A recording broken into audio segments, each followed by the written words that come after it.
It's your boy Charles. You know, I go by one. Sir Charles 239 on all platforms. Let's get to it. All right, introductions have been done, so now let's introduce ourselves to some rap snacks. Can y'all let me know what snacks we're messing with today?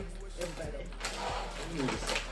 So look like first and foremost we got up that Rap Snacks, the little baby all in hot flavor. Looks like on this one right here you get a mixture of salt and vinegar, barbecue, onions, garlic, cayenne pepper, and more.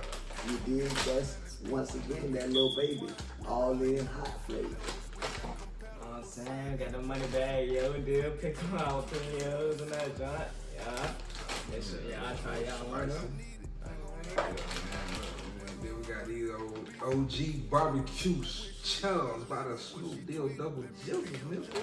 I left you. All right.